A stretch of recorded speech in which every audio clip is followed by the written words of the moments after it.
TAYLIN, North Carolina Senate campaigns have been especially heated this year. That's right, and that's because the race to fill outgoing Senator Richard Burr's seat is one of the most closely watched this midterm cycle.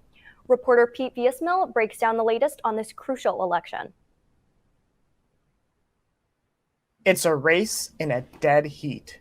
We turn to North Carolina, where a tight race for an open Senate seat has largely stayed under the radar. And what some are calling a sleeper battleground state. The North Carolina Senate race is one of 34 this midterm, but with the chamber currently split between Republicans and Democrats, each could be crucial to determining Senate control for the next 2 years. And that's especially true for North Carolina. On the ballot are Democrat Cheri Beasley and Republican Ted Budd. Both candidates have a history of public service in the state and have been campaigning tooth and nail to win this seat. And we're doing door knocking. I think they just hit 1 million doors. I am fully committed to running hard to serve the folks here in North Carolina in the United States Senate. Beasley is a former public defender and the first Black woman to serve as Chief Justice of the NC Supreme Court. The Democrat candidate is running on expanding access to health care, criminal justice reform, and combating the climate crisis. Beasley has also prioritized protecting reproductive rights, especially after the U.S. Supreme Court overturned Roe v. Wade earlier this year. I will fight to make sure that Roe v. Wade becomes the law of the land.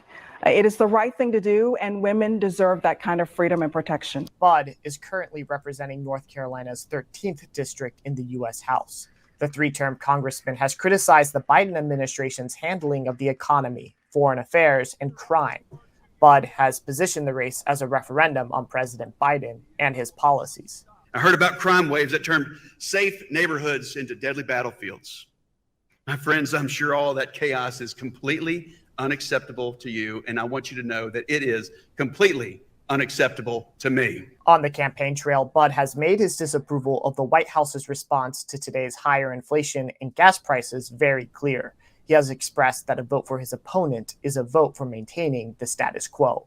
Beasley has been critical of Budd's association with former President Donald Trump, who has endorsed Budd. The Beasley campaign has also highlighted and criticized the congressman's vote to not certify the results of the 2020 elections. And he refused to vote to certify the 2020 elections and even voted against securing and protecting future elections. Look, I'm going to make it easy to vote and hard to cheat, Tim. That's my rule.